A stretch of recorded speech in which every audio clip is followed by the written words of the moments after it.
ఓట్లేయించుకున్నారు ఆశలు చెప్పి ప్రతి కూలీకి ఇస్తామన్నారు. ఇప్పుడు 1 కోటి మంది కూలీలుంటే 10 లక్షల మందికే ఇస్తామంటున్నారు. అంటే 90 పైసలు ఎగబెడుతుండ్రు, 10 పైసలు ఇస్తారట. 90% ఎగ్గొడుతుండ్రు 1 కోటి మంది కూలీల్లో. ఏమని?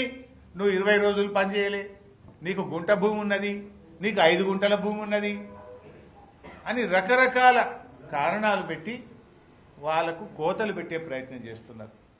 ప్రభుత్వం నిజాయితీ వాళ్లకు ఎకరం పైన భూమి ఉన్నదంటే వాళ్ళకి 12,000 రూపాయలు రైతు భరోసా కింద వస్తున్నది.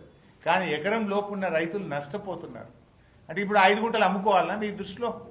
ఉన్న 5 గుంటలు అమ్ముకొని ఇక నాకు భూమి లేదు 12,000 ఇవ్వమని మీ గవర్నమెంట్కి దరఖాస్తు పెట్టాలనా? What you mean? ఇది కనీసం ఎవడన్నా మెడ మీద తలకాయ ఉంటోటి చేసే పని ఇది? అరే 5 గుంటల భూమి ఉంటే నీకు ఎగబెట్టి అంటావండి. పొద్దుగాలేసి గడ్డపార పట్టుకొని రైతుల పొలాల్లో పోయి నాట్లేసి కూళ్లు చేసి వాళ్ళు మట్టి పనికి పోతున్నటువంటి వాళ్ళు నువ్వు కూలివి కాదు నీకు ఇయ్యను అంటే నువ్వు ఇష్టం లేకపోతే పథకం ఎగబెట్టు. తప్పైందని చెంపలేసుకొని క్షమాపణ చెప్పు. నేను 1 కోటి మందికి ఇస్తానా, ఇప్పుడు 10 లక్షలకే ఇస్తా, 90 లక్షల మంది రైతు కూలీలకు వ్యవసాయ కూలీలకు ఎగ్గొడుతున్నాను క్షమాపణ చెప్పు. Why are you playing blame game? ఒక అబద్ధాలు ఎందుకు చెప్తున్నావు? అన్ని మోసమే కదా. అన్ని పంటలకు బోనస్ అంటివి మోసం చేస్తేవి, 2 లక్షల మీద ఉన్న వాళ్ళకు కూడా 2 లక్షలు రుణమాఫీ చేస్తా అంటివి మోసం చేయబడుతుంది, రైతు భరోసా 15,000 అంటివి మోసం చేయబడుతుంది, పంటల బీమా అంటివి మోసం చేస్తేవి. లాస్ట్కు పాపంగా వ్యవసాయ కూలీలను కూడా మోసం చేయాలనా? రెక్కాడితే డొక్కాడని వాళ్ళు పొద్దున్నేసి చెమట చుక్కలను నేల మీద వడుస్తూ పనిచేసేటువంటి గా కూలీలకు కూడా కోతబెట్టుడు అవసరమా రేవంత్ రెడ్డి గారు?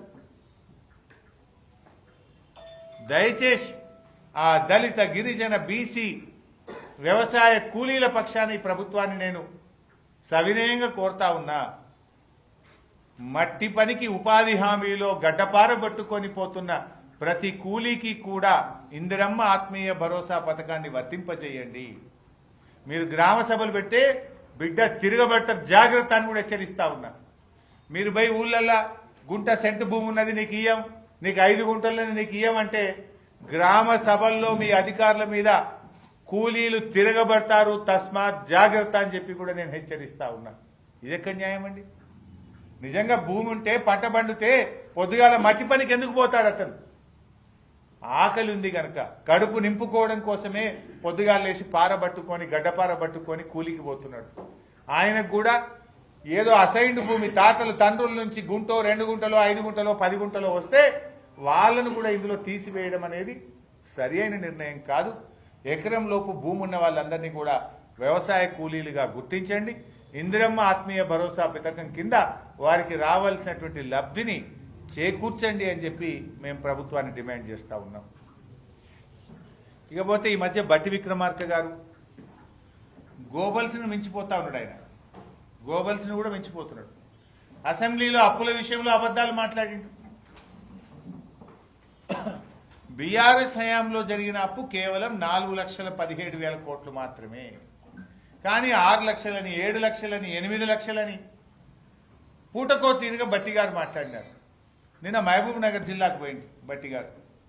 నాగర్ కర్నూలులో నిన్న మాట్లాడుతూ అట బీఆర్ఎస్ హయాంలో ఒక్క ప్రాజెక్టు పూర్తి కాలేదట, 1 ఎకరానికి నీళ్లు ఇయ్యలేదని మాట్లాడతాడు.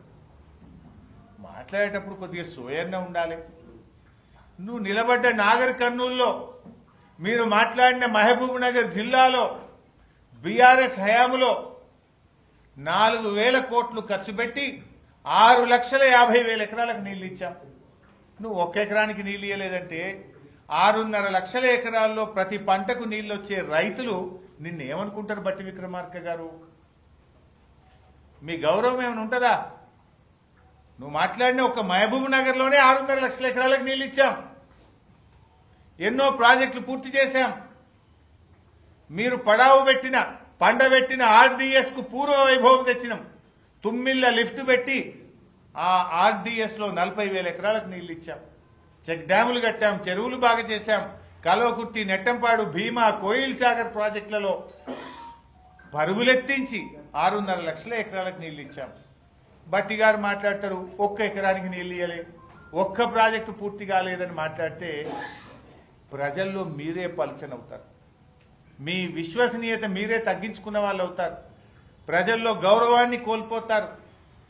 సోయి తెచ్చుకొని మాట్లాడండి. కావాలంటే నేను బహిరంగ చర్చకు సిద్ధం. భట్టి గారు, ఒక్క ప్రాజెక్టు పూర్తి కాలేదు, ఒక్క ఎకరానికి నీళ్లు ఇవ్వలేదని నువ్వు అన్నావు కదా, ఎక్కడికి రమ్మంటావు? మధిరకు రమ్మంటావా? ఖమ్మంకు రమ్మంటావా? సెక్రటరియట్కు రమ్మంటావా? మీ ప్రగతి భవన్కు రమ్మంటావా? లేదు ఏ మీడియా ఆఫీస్కు రమ్మంటావో చెప్పు, నేను వస్తా. ఒక్క ఎకరానికి నీళ్లు ఇవ్వలేదని నువ్వు అన్నావు, ఒక్క ప్రాజెక్టు పూర్తి చేయలేదు అన్నావు కదా. ఎన్ని ఎకరాలకు నీళ్లు ఇచ్చినామో, ఎన్ని ప్రాజెక్టులు పూర్తి చేసినామో లెక్కలతో సహా నేను వస్తా. మీరు సిద్ధమా అని నేను అడుగుతా ఉన్నా. ఒకవేళ తప్పైతే గౌరవంగా, హుందాగా, నేను తప్పు మాట్లాడినా, పొరపాటు మాట్లాడినా, నా పిఆర్ఓ తప్పు రాసిచ్చిండని చెప్పి క్షమాపణ చెప్పండి. కానీ ఇట్లా వేగ్గా అసెంబ్లీలో అబద్దాలే, బయట కూడా అబద్దాలు మాట్లాడితే ప్రజల్లో మీ విశ్వసనీయత పోతుంది, ప్రజలు మిమ్మల్ని నమ్మకుండా పోతారని చెప్పి భట్టి గారిని నేను కోరుకుంటూ సెలవు. Thank you. మా జర్నలిస్టులతో ఒక్క రిక్వెస్ట్ బై సార్, వీలైతే ఆఫ్ ద రికార్డింగ్ కెమెరాలు బంద్ చేసుకోండి. ఇది కొంచెం ఇంపార్టెంట్. ఏమైతుందంటే వ్యవసాయ కూలీలు పాపం చాలా మంది, మీకు ఐడియా కోసం చెప్తున్నా, 25 లక్షల మంది